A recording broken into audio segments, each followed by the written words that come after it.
Have you ever felt like you were making a decision, only to look back and wonder, was I really in control? You picked the college, the job, the partner. But when you zoom out, your upbringing, your environment, your temperament, how much of it was truly your choice? This isn't just a late-night question. It's one of the deepest debates in philosophy. Do we have free will? Or are we just playing out a script written by biology, culture, and chance? And no thinker confronted this question more boldly, or more controversially, than Friedrich Nietzsche. To Nietzsche, free will wasn't a liberating truth. It was a dangerous illusion. Or worse, a tool used to make people feel guilty, obedient, and small. But was Nietzsche denying all human agency? Or was he offering us a new kind of freedom, one that goes beyond simplistic notions of choice? Let's unpack Nietzsche's radical view on free will and ask ourselves, are we truly free, or is liberation found only in seeing through the illusion? Welcome to the unfolding journey, where we dive deep into life's most challenging questions through the lenses of philosophy, culture, and consciousness.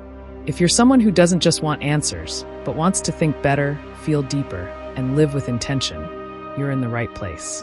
Let's unfold this journey together. 1. Nietzsche's rejection of traditional free will. Nietzsche didn't mince words about free will. He called it a theologian's artifice, a manipulative construct, not a liberating truth. In his view, the idea of free will was invented to make people morally responsible in a specific way, blamable. If you're free, then you're also guilty. Guilty for sin. Guilty before God. Guilty before society. He wrote, "The doctrine of the will has been invented essentially for the purpose of punishment, that is, of finding guilty." For Nietzsche, traditional free will wasn't about empowering human beings. It was about controlling them.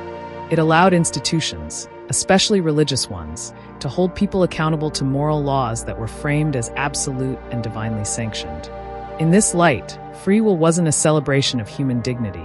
It was a tool of moral manipulation. 2. Free will as a psychological construct. But Nietzsche didn't stop at theology.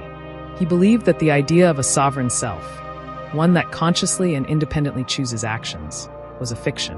He questioned the very basis of conscious decision-making. Think of it. When you act, do you truly choose your reaction? Or are your responses driven by unconscious motives, instincts, fears, and long-formed habits?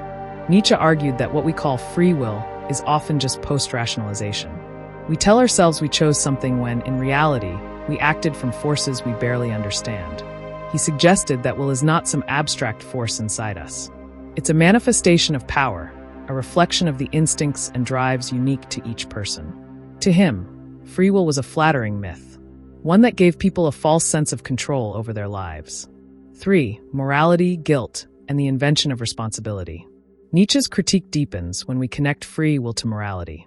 In On the Genealogy of Morality, he explores how the concepts of guilt, responsibility, and punishment evolved, not from justice but from power dynamics. Ancient societies, Nietzsche argued, didn't start with morality, they started with consequences. You hurt someone, you pay for it. Over time, these consequences became moralized. You didn't just do a bad thing, you are a bad person. And you chose it, so now you must be punished. The invention of responsibility was key. It's what turned behavior into morality. But if free will is an illusion, then the entire moral structure built on it begins to collapse. Nietzsche wasn't saying we should live without ethics. He was saying, our current ethical systems are built on a lie, on the fiction that people choose freely and therefore deserve reward or punishment in absolute terms. 4. So is Nietzsche a determinist? Not exactly. Nietzsche didn't believe in mechanical determinism either. The idea that everything is predetermined like clockwork.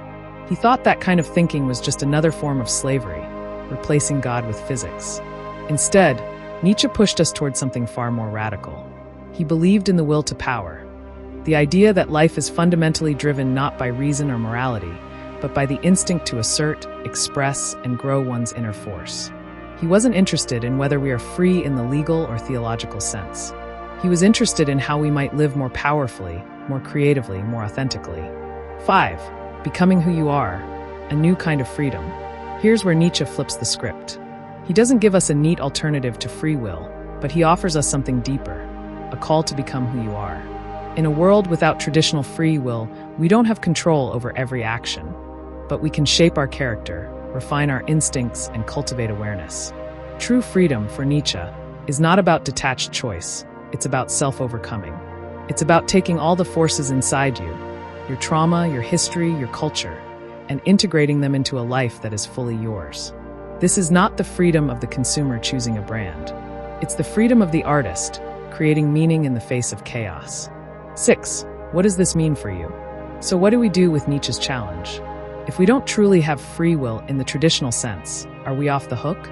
Are we just puppets of fate? Not at all. Nietzsche would say, you are responsible not because you are free in the abstract, but because you have the potential to transform. You might not choose every impulse, but you can train your instincts. You can redirect your energy. You can become conscious of your unconscious. You can stop playing the victim of a system you didn't choose, and instead become the author of your existence, even if the alphabet wasn't yours to begin with. That's the paradox Nietzsche leaves us with. You are not free, but you can free yourself.